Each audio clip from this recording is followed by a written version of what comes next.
आप देख रहे हैं आदित्य भारत न्यूज, साहस सच कहने का।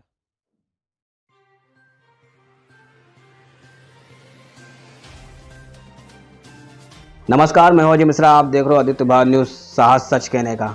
एग्जिट पोल में एक बार फिर से भारतीय जनता पार्टी की सरकार पूर्ण बहुमत से आ रही है। इसी मुद्दे पर बात करने के लिए हमारे साथ जुड़ चुकी हैं भारतीय जनता पार्टी महिला मोर्चा की प्रदेश महासचिव रीति वाजपेयी जी। रीति वाजपेयी जी, सबसे पहले तो आपका बहुत बहुत स्वागत है हमारे आदित्य भारत न्यूज चैनल में। नमस्कार मिश्रा जी, आपके चैनल को स्वागत अभिनंदन है। आपके द्वारा ही हम लोग जो नेता हैं भाई, छोटे नेता हैं हम लोग और जाने जाते हैं। प्रदेश भर में ही आप हमारी खबरें देते हैं, हमारे शासन सत्ता की, हमारी सरकार की। हमारे आदरणीय युवा मुख्यमंत्री आदित्य योगीनाथ जी को, हमारे भावी प्रधानमंत्री भावी प्रधानमंत्री मोदी जी और हमारे अमित शाह जी और हमारे जितने भी पदाधिकारी हैं, जितने भी विधायक सांसद, सबको आप पब्लिक में लाने का कार्य करते हैं। तो सबसे पहले आपका अभिनंदन, स्वागत, नमस्कार। आप किसी संगठन के अध्यक्ष भी हैं, क्या संगठन है? हाँ, मैं आशा किरण सेवा समिति संगठन की अध्यक्ष हूँ।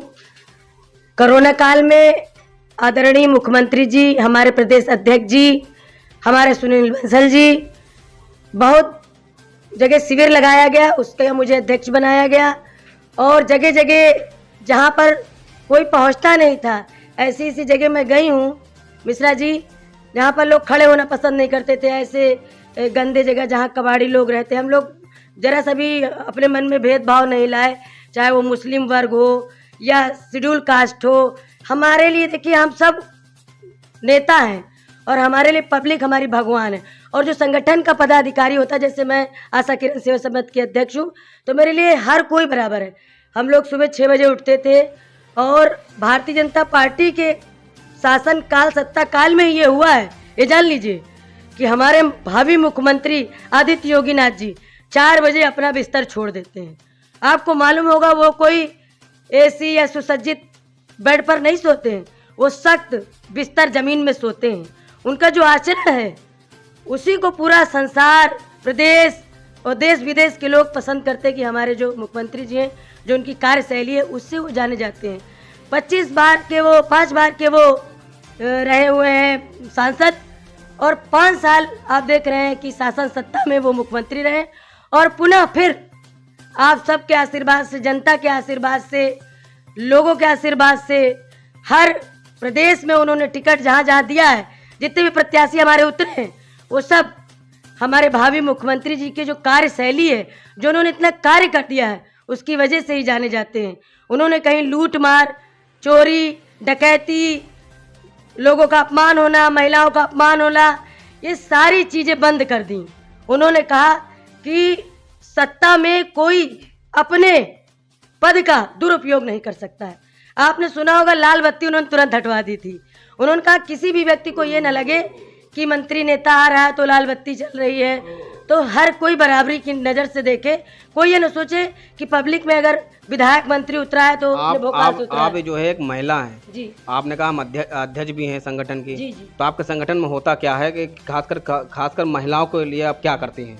हमारे संगठन में भैया फोन आता है कि अध्यक्ष जी, यहाँ पर बहुत परेशान लोग हैं, अभी तत्काल ये केस हो गया है कि एक पुरुष ने अपनी महिला के ऊपर पेट्रोल डाल दिया, उसको मारने का काम किया है। तो हम लोग तुरंत अपनी पूरी टीम उठा करके उसके पास जाते हैं, उससे बात करते हैं। अगर वो समझ जाता है तो परिवार हम लोग बसा देते हैं, नहीं समझता है तो हमारा देख रहे हैं आप कानून कितना सख्त है, उसको सजा दिलाते हैं, उसको किए कि तुमने ये गलत किया है। या किसी का फ़ोन आता कि हम लोग गरीब हैं, हमारे बच्चे पढ़ नहीं पा रहे हैं, तो हम लोग मुख्यमंत्री जी से हमारा संगठन बना, गुहार लगाकर कि इतने बच्चे हैं माननीय मुख्यमंत्री जी, उनकी पढ़ाई का अगर कानून की बात आती रीता जी, तो अभी अजय टेनी का मामला हुआ था, इतने और 7 लोगों को रौंद दिया और इतनी जल्दी जमानत मिल गई चुनाव में ही। देखिए, अजय टेनी जी के ऊपर हम यही कहेंगे, देखिए मुख्यमंत्री जी हैं तो उन्होंने थोड़ी कहा था कि तुम, और ये कुछ चीज़ें गलत भी हैं, ऐसा नहीं कि सब सत्य दिखा रहा है कोई, वो सब अपोजिट पार्टी वाले फैलाने का काम करते हैं। विपक्ष बार बार सवाल उठा रहा है कि वो केंद्रीय मंत्री हैं, उनको हटाया क्यों नहीं गया पद से? तो आप इस बार देखिए, पिछली बार वो स्टार प्रचारक थे, इस बार कहीं स्टार प्रचारक हैं?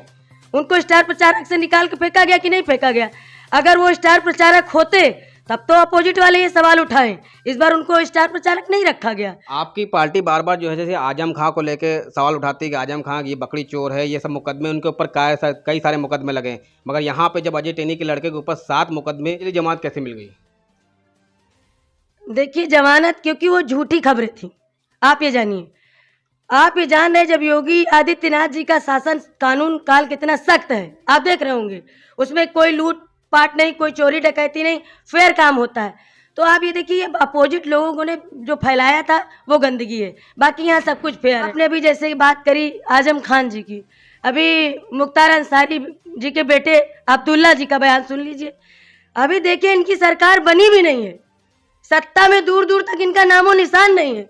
उस पर आप इनका बयान देखिए कि मैं सत्ता में आ रहा हूँ, सत्ता में आते ही बीजेपी के अधिकारियों को 6 महीना तक रख के उनकी हालत खराब कर दूंगा।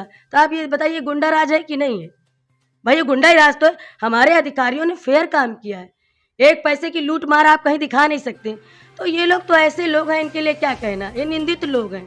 एग्जिट पोल में भारतीय जनता पार्टी को 280 से और 350 प्लस सीट मिल रही है। दूसरी तरफ विपक्ष सवाल उठा रहे हैं कि एग्जिट पोल पूरी तरह से गलत है, क्योंकि पश्चिम बंगाल में भी एक बार ऐसा हुआ था कि सरकार भारतीय जनता पार्टी की बन रही थी, वहाँ नहीं बन पाई और ममता बनर्जी जीत गई। तो क्या करना चाहिए?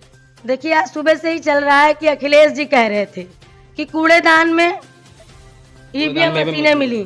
तो देखिए अखिलेश जी ने कहा है, और भी जो वहाँ मिली है वहाँ के जिला अधिकारी जो हैं कौशल किशोर शर्मा जी ने, उन्होंने बताया भी। देखिए ऐसा कुछ नहीं है, होता ये है कि देखिए हम किसी भी पार्टी की बुराई नहीं कर रहे हैं, चाहे वो कांग्रेस हो, चाहे वो बसपा हो, चाहे वो सपा हो। हमारे लिए हर पार्टी का सम्मान है, लेकिन जब आप हारने लगते हो तो आप मुद्दा छोड़ के दूसरी बातें करने लगते हो। आप कहने लगते हो कि ईवीएम में साइकिल वाले बटन पे फेविक्विक डाल दिया गया। अरे कैसे कोई फेविक्विक डाल सकता? आप कहने लगते हो कि एग्जिट पोल गलत दिखा रहे। अरे एग्जिट पोल कैसे कोई गलत दिखा सकता है? तो पश्चिम बंगाल में क्या हुआ था? पश्चिम बंगाल में क्या? पश्चिम बंगाल में जो ममता बनर्जी कह रही थी वो भी सारा झूठ था, वो भी सारा आपने देखा हो। नहीं, मुख्यमंत्री तो वही है, लेकिन सरकार वहाँ भी बन रही थी। नहीं, सरकार बन रही थी लेकिन बन तो नहीं पाई ना।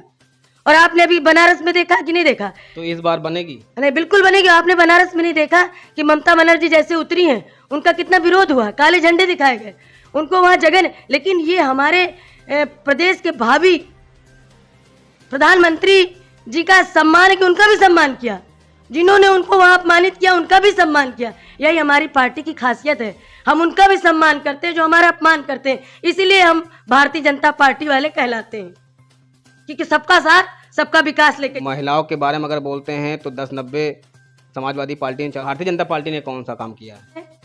आप पहले देखिए, प्रधानमंत्री जी ने हर व्यक्ति को आधार से जोड़ दिया। आधार यानी कि आपकी पहचान। आपको कोई जानता था पहले कि आप कौन हैं? आपको बताना पड़ता था कि मैं फला मिश्रा हूं। आज आपका आधार है, आपको तुरंत देखा जाएगा कंप्यूटर में डाल के कि आप उस आधार से जुड़ चुके हैं। जीरो अकाउंट के बारे में आपने सुना होगा, जनधन योजना 15 लाख भी आ रहे थे। नहीं, 15 लाख आ रहे थे तो 15 लाख आए, ऐसा नहीं कि देखिए किसी भी बुराई। अमित शाह ने एक इंटरव्यू में कहा था कि जो 15 लाख की बात होती है वो जुमलाबाजी था। नहीं, जुमलाबाजी नहीं है। आप अभी देखिए निजी श्रेणी के जीरो अकाउंट महिला धन योजना कार्ड खुले हैं, और आपने ये भी सुना होगा जिसके बेटी हो रही है उसकी बेटी की पूरी पढ़ाई लिखाई का खर्चा हमारी भारतीय जनता पार्टी उठाएगी, और हॉस्पिटल में ही उसको 20,000 रुपया वजीफा दिया जाता है। तो ये कोई जुमले नहीं है, आपको जुमला लग रहा है? भाई जहाँ जहाँ हम लोगों ने देखिए 5-5 किलो राशन बांटा, कहीं कोई उसमें कटौती कर सकता? अगर समाजवादी की सरकार होती तो किसी भी बंदे को राशन नहीं मिलता किसी को पैसा। आज हमारे पास अगर मोदी जी 1,000 या 2,000 या 500 जो भी पैसा जो भेज रहे हैं वो हमारे अकाउंट में सीधा आ रहा। हम किसी को ब्लेम नहीं कर सकते हैं कि हमारा पैसा खा लिया गया। उन्होंने एकदम साफ कर दिया है कि हमें बीच में कोई परेशान नहीं कर सकता। सबसे बड़ी बात ये है। विपक्ष बार बार सवाल उठा रही, जो शौचालय योजना आई थी भारतीय जनता पार्टी में, उन्होंने शौचालय बना के दे दिया मगर उसमें नल ही नहीं है। ऐसा कुछ नहीं है, जो शौचालय बनाने की ताकत रखता है वो उसमें नल बनाने की ताकत भी रखता है। तो अभी तक लगा क्यों नहीं? लगा क्यों नहीं? बहुत जगह लगा है। अब हमारा शासनकाल जा रहा था, अब पुनः हम लोग फिर शासनकाल में लौट रहे हैं। जो गंदगी है 5 साल में तो खत्म नहीं हो पाएगी कि हम चाहे 5 साल में सब खत्म कर दें। भाई हम लोग 14 वर्ष बाद आए हैं, हमने 14 वर्ष बाद सत्ता को संभाला है। तो ये जो बनवास इन लोगों ने दिया था उसको धीरे धीरे तो हम लोग सही कर पाएंगे। अब 5 साल रहे, पुनः 5 साल फिर रहेंगे। हमारे मुख्यमंत्री जी फिर उत्तर प्रदेश के राजकुमार बन के बैठेंगे, वो फिर प्रजा का उद्धार करेंगे, फिर जो चीजें नहीं हुई पुनः होंगी। महंगाई की अगर रीता जी अगर बात आती है महंगाई की, तो सिलेंडर का रेट जो है वो 938 रुपये है। यही भारतीय जनता पार्टी और इस भारतीय जनता पार्टी की सरकार जब विपक्ष में थी तो स्मृति ईरानी धरना देने बैठ जाती थी। आज स्मृति ईरानी कहाँ है? देखिए, स्मृति ईरानी जी को जहाँ होना चाहिए वो वहीं है, और वो नहीं कहाँ हैं? वो तो भाई केंद्र में है और मंत्री हैं हमारी। तो बात है कि गैस सिलेंडर की बात की आपने, हाँ, उसमें से सब्सिडी जो होती है 250 रुपए की सब्सिडी होती है, वो कट के आप ही के तो अकाउंट में जाती है। आप ये क्यों भूल जाते हैं? सब्सिडी कट के आपके अकाउंट में जाती है, और वो सब्सिडी हमको कई सालों बाद मिलेगी, वो लाखों रुपए बन के मिलेगी। तो पब्लिक ये देखता है कि हमें 900 का सिलेंडर पड़ रहा है, जबकि सिलेंडर 900 का नहीं 700 कुछ रुपए का पड़ता है। रीता, सब्सिडी जाती है, सब्सिडी 3 महीने सब्सिडी बंद हो गई। 250 आपने बताया था, 250 से 100 पे आई, 100 पे बाद 35 रुपये 17 पैसे आए, उसके बाद बंद हो गई। हम फिर आपसे वही बात कहेंगे कि जो 5 साल 14 साल का जो कचरा है वो 5 साल में नहीं हटाया जा सकता। 5 साल तो समझने में लग जाता है कितना कचरा है, फिर भी हमारे मुख्यमंत्री जी ने 2.5 साल में समझ के और 2.5 साल में कचरे को खत्म किया है। और पुनः जब मुख्यमंत्री की सीट पर वो बैठेंगे तो वो सब भी चीजें चली अगर भारतीय जनता पार्टी की सरकार आती है तो खासकर युवा और बेरोजगारों के लिए क्या करेगी? युवा और बेरोजगारों के लिए बहुत कुछ कर रही है। हथकरघा दिया है, आपने देखा होगा, बुनकरों को आगे बढ़ाने का काम किया है। और मेरा यह है, इस बार भारतीय जनता पार्टी को कितनी सीट मिलेगी और अन्य पार्टियों को कितनी सीट मिलेंगी? हम लोग फुल बहुमत से आ रहे हैं। 314-15 सीटों पर हमारा काबिज होगा। 14 की 15? अरे 15 से आप ऊपर ही समझिए। हाँ, होगा। वैसे तो हमारा आंकड़ा 323 का है, हमारा आंकड़ा जो है हमने लगाया 323 का है। तो हम फुल बहुमत से आ रहे हैं, और फुल बहुमत से लाने वाली भी हमको उत्तर प्रदेश की जनता है, जनता जनार्दन, जिनको हम अपना भगवान कहते हैं। तो इसमें अपोजिट पार्टी को बुरा मानने की बात नहीं। अगर उनकी सरकार बनती है तो उसका भी सम्मान है, और यदि हमारी बनती है तो उनको सम्मान करना चाहिए। और गलत बात कह कर के हमारे मुख्यमंत्री जी या हमारे प्रदेश अध्यक्ष जी या हमारे भावी प्रधानमंत्री जी का अपमान नहीं करना। रीति वाजपेयी जी थी, उनका कहना का मतलब है कि इस बार जो सरकार 314 पार